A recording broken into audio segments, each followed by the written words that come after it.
itu, Mas? Berarti kan tadi Abang sempat menyebutkan bahwa Abang sempat dikirimkan atau mendapatkan beberapa foto ya, gitu.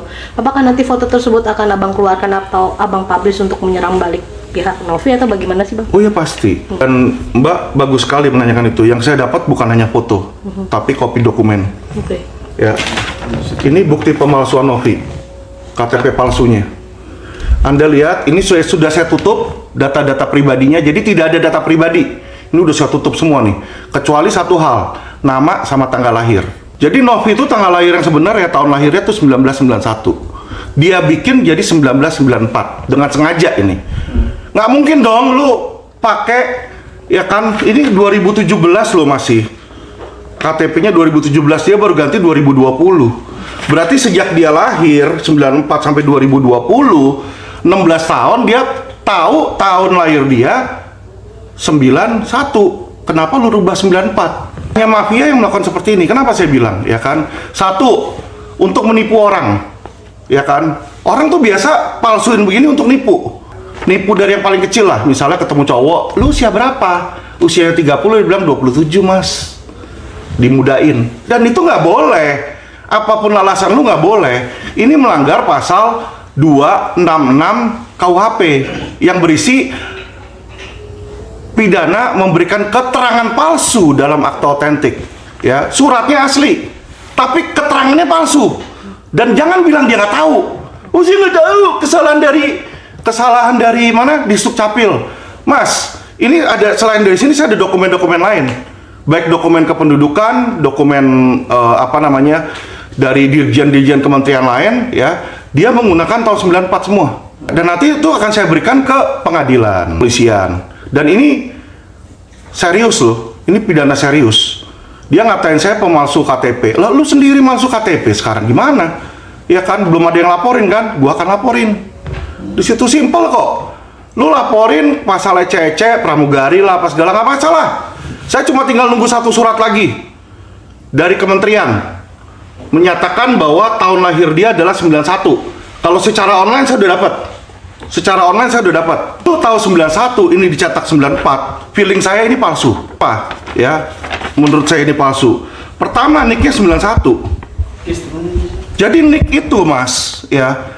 Nick itu ada kodenya. Kode awal 3 digit provinsi, 3 digit mana di situ. Habis itu tanggal, bulan, tahun lahir. Ya kan, kita tahu semua, kita punya begitu. Ya. Nah, dia ini 94, tahun lahirnya 91 di situ. Jadi ini udah kelihatan jelas dan nyata sekali dilakukan dengan kesengajaan. Nah, inilah orang, contoh orang ya. Makanya kenapa saya pertanyakan, semua saya pertanyakan. Ada izin nggak, ada ini nggak, ada ini, ya kan? Dan ini konsekuensinya bukan cuma saya bisa menjerat Novi loh. Lawyer Novi bisa saya jerat. Karena kenapa? Dia bikin surat kuasa nggak? Pakai KTP nggak bikin surat kuasa? KTP mana yang dipergunakan? Apakah KTP palsu? Kalau KTP palsu yang dipergunakan, semua lawyer itu ikut serta Jungto 55 dalam penggunaan. Jadi pasal 266 itu ada 2 ayat. Satu pembuat, kedua itu pengguna, pemakai. Ya, lawyer itu dia make. Jadi kalau digunakan dengan ini, ya kan, surat kuasa itu batal dan mereka itu semua kena jerat pidana. Ya, jadi saya bisa laporkan tuh semua dari Setara Institut dan lawyer-lawyer yang lain. Ya, tapi saat ini saya belum ke sana. Saya masih mau jerat Novi aja. Jadi saya mau fokus. Saya juga nggak mau menciptakan kesenjangan antara sesama rekanan. Saya yakin rekanan-rekanan lawyer kayak Pak Herwanto, ya Pak Coki, ya kan, mereka nggak tahu lah bahwa ini palsu. Saya anggap kalau dia tahu dan dia sengaja gunakan kan berarti dia cari mati. Jadi saya anggap dia nggak tahu. Jadi saya anggap dia lalai. Udah, saya nggak mau perkarakan. Kalau ada orang yang mau laporin mereka silakan. Alvin tidak akan. Alvin sendiri setelah misalnya selesai mengumpulkan semua bukti bahwa Novi memalsukan tanggal lahir ataupun nicknya, langkah hukum apa yang bakal diambil, Pak? Lapor polisi langsung. Lapor polisi, karena kalau udah dapat dari kementerian ini sudah cukup jelas, ya kan. Mau apa lagi di situ? Dia mau ngelak, ya kan. Paspor dia aja juga tahun 94. Mau ngelak lagi? Dokumen yang lain, AHU apa semua segala macam 94. Gak bisa ngelak dia. Ya, dan itu sudah memberikan keterangan palsu dalam akta otentik, bukan cuma di KTP, di paspor juga. Saya ada kopi paspornya, tapi saya rasa teman-teman media nggak perlu publish lah di sini. Ini cuma buat supaya teman-teman tahu betapa saya itu menginvestigasi sampai mengumpulkan data-data supaya data-data itu tidak, ya kan, supaya masyarakat tahu gitu loh. Ini siapa sih yang mereka hadepin? Ya kan, apakah ibu yayasan bener ataukah ini mafia atau apa? Kan kita mau tahu, namanya kita dikasih kuasa untuk menyerang lawan. Nih ya Mbak, nggak usah di videoin. Ya, kelihatan nggak tahun lahirnya? Ya, kelihatan ya, 94 ya, paspor nih. Paling bicara yayasan, tapi kan berapa minggu yang lalu si Novi sendiri sudah nonaktif di yayasan sendiri. Paling bersikeras untuk apakah ini yayasan, Emang larinya ke situ paling dengan berkata bahwa saat ini si yayasan Novi sendiri sudah nonaktif. Gimana nih melihat dari pandangan? Jadi sebuah kasus itu dilihat dari kapan kejadian itu ada. Ya, ada TKP, ada locus delicti dan tempus di situ ya. Itu selalu polisi tanyakan dulu kejadiannya kapan, di mana, tanggal berapa, ada siapa di situ. Jadi yang bertanggung jawab bukanlah ketua yayasan yang baru, tapi ketua yayasan yang lama. Di situ secara hukum ya. Di situ, jadi makanya gugatan kami juga menggugat. Minggu depan kami masukkan gugatan kami terhadap Novi dan yayasan. Dan pun juga Agus melaporkan inisial G ke Polda atas penipuan dengan kata dia merasa lawyer. Nah, Bang Lini sendiri melihatnya gimana? Bang Lini sendiri? Ya itu penipuannya masuk, Mas. Saya juga kemarin pernah ngelaporin seseorang oknum, kalian lihat deh, yang berinisial NR di detik.com, di mana tuh masuk Kompas ya. Dia juga gitu, mengaku lawyer, dia belum lawyer. Akhirnya dia jadinya Markus kan di situ kan. Nah, tindakan dia merugikan orang lain itu lapor, kena dia penjara, vonis bersalah. Ya pun juga dia masih ada sangkut pautnya dengan yayasan itu. Masih dong, karena pas kejadian itu diambil, menurut keterangan Agus, yang bujukin, yang ngepush itu si Gary ini sama si Novi, jadi nggak bisa dia dilepaskan dari situ. Ya, karena ketika pas kejadian, saya ngomong netral aja gitu. Kalau dia nggak ada di situ, dia nggak bisa dilaporin. Dia ada di situ kok. Dengan alibi bahwa duit itu ditaruh di yayasan biar aman dan kapan mau diambil bisa. Tapi pada saat ini juga Agus ngeluh tidak ada titik terangnya. Ya itu tipu gelap, Mas. Penipuan itu kan jelas modus kebohongan, rangkaian kebohongan. Rangkaian itu lebih dari satu di situ. Jadi kalau saya lihat dia satu sudah ngebohongin Agus bahwa dia lawyer, ternyata bukan lawyer. Simpen nanti mau dikasih, dia minta buat pengobatan dulu 200 juta, nggak keluar. Itu kan kebohongan-kebohongan, itulah rangkaian yang menimbulkan kerugian. Kerugiannya ya Agus dirugikan 1,3, makanya kita juga gugat secara perdata. Pak Alvin, mungkin update soal laporan Pak Alvin yang di Mabes sama yang di Polda gitu. Mungkin sejauh ini apakah sudah ada pemanggilan gitu atau? Enggak, saya slow aja. Saya nggak push sama sekali, saya nggak tanya sama sekali, saya tinggal tunggu panggilan aja. Saya nggak perlu mengatensi. Kenapa? Saya pur dulu, saya lihat lawan dulu, lu maju aja.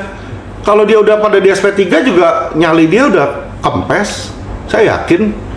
Ya kan, dan saya yakin itu bakal SP3. Karena kenapa, Mas? Bukan saya sesambar. Saya ini sudah dipanggil 250 laporan polisi, pencemaran nama baik. Jadi saya udah paham banget.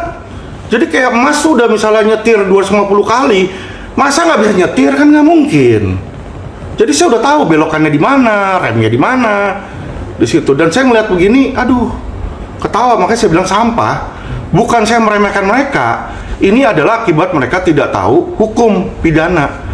Ya kan? Coba tanya tentang SKB 3 Menteri isinya apa aja. Saya yakin dia nggak tahu.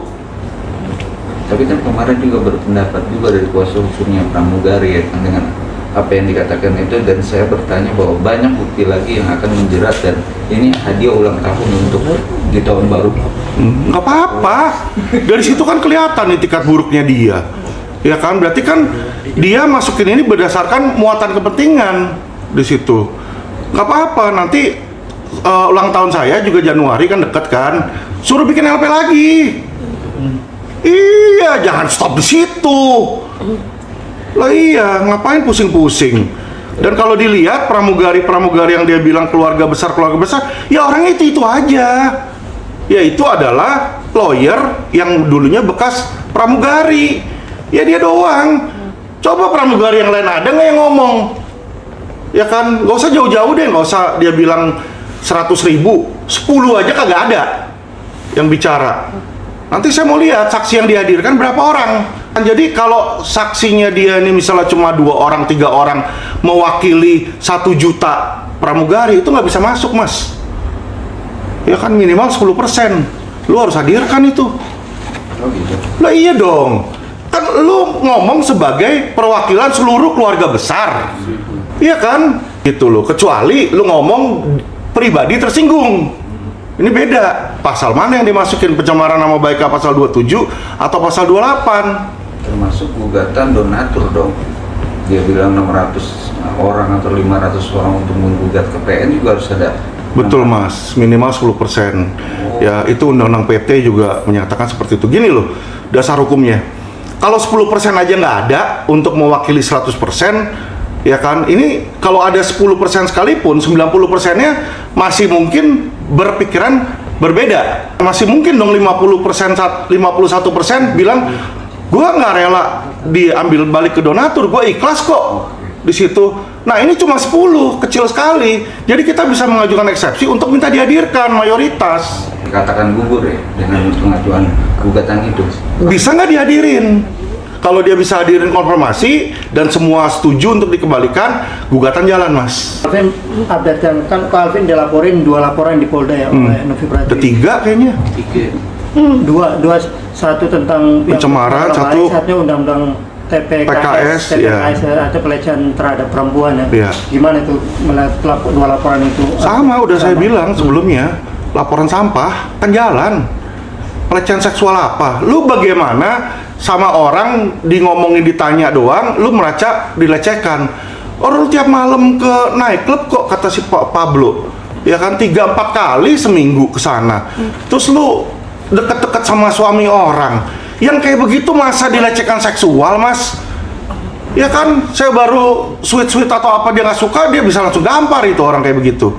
Kalau dia udah berani ke nightclub, berarti itu orang sudah punya kekuatan secara kekerasan seksual. Kalau dia beda lah sama orang yang mohon maaf ya ke masjid tiap kali gitu, baru disuitin sedikit dia mungkin gimana. Tapi kalau dia ke nightclub disuitin, cewek cantik, cewek montok misalnya, atau cewek gunung besar gitu kan, terus tersinggung berantem di situ kan kagak lah. Jadi makanya saya bilang Mas, itu LP sampah silakan jalanin. Dia nanti akan capek 2 bulan 3 bulan bikin LP, habis itu SP3, ujung-ujungnya apa? Ujungnya kena laporan balik. Dan saya laporannya simpel, keterangan saksi saya sama saksi lain sama bukti surat SP3-nya dia. Ketika SP3 kan saya dikirimin. Nah itu jadi alat bukti untuk laporan palsu.